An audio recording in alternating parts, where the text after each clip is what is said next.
आपको लगे कि ये मेरी समस्या नहीं है तो रुकिए और सोचिए। एक बार एक कसाई के घर में एक चूहा रहता था। एक दिन कसाई की पत्नी उस चूहे को देख लेती है और वो बाजार जाकर एक चूहादानी लेकर आती है। जब कसाई की पत्नी चूहादानी अपने बैग से निकालती है तो चूहा उसे देख लेता है और सोचने लगा कि अब मेरे जान को खतरा है। फिर चूहा दौड़ता हुआ घर के पीछे वाले पेड़ के पास जाता है और वहाँ बैठे कबूतर से कहता है कि मेरी जान को खतरा है, उस घर में चूहादानी आ गई है। इस पर कबूतर ने चूहे का मजाक उड़ाते हुए कहा, मुझे क्या, मुझे कौन सा उसमें फंसना है। कबूतर की बात सुनकर चूहा उदास हो जाता है और फिर मुर्गे के पास जाता है और कहता है, मेरे ऊपर खतरा है। मुर्गे ने भी चूहे का हंसी उड़ाते हुए कहा, जा भाई, मुझे इससे कुछ लेना देना नहीं है, ये मेरी परेशानी नहीं है। चूहा फिर उदास हो जाता है और फिर बकरे के पास जाता है और यही बात बताता है। बकरा हंसते हंसते लोटपोट हो जाता है और चूहे का मजाक उड़ाने लगता है। ये देखकर चूहा वापस चला जाता है। तभी चूहेदानी से आवाज़ आती है तो चूहा जाकर देखता है उसमें एक सांप फंस गया है।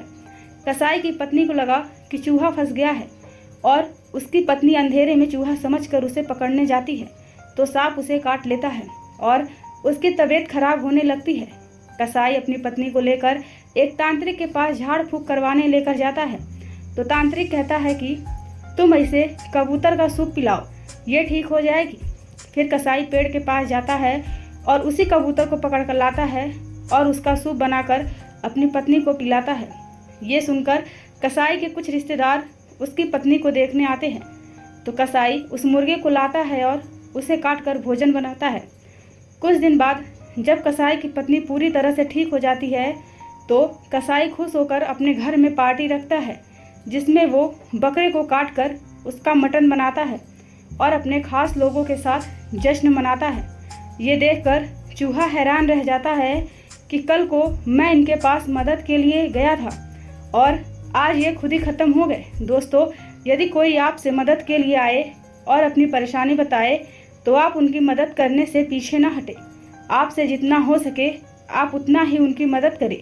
उनकी समस्या को अपनी समस्या समझकर हल करें, क्योंकि समाज का एक हिस्सा, एक नागरिक अगर खतरे में है तो समझिए कि पूरा देश खतरे में है। आप अपने सीमा से बाहर निकले और आप खुद तक ही सीमित ना रहे। आप सामाजिक बनिए और लोगों का मजाक उड़ाने से पहले आप एक बार सोचिए जरूर कि आज वो खतरे में हैं तो कल को आप भी खतरे में हो सकते हैं। तो दोस्तों, ये कहानी आपको कैसी लगी? अगर कहानी अच्छी लगे तो वीडियो को लाइक करें, शेयर करें और हमारे चैनल को सब्सक्राइब करें। Thank you.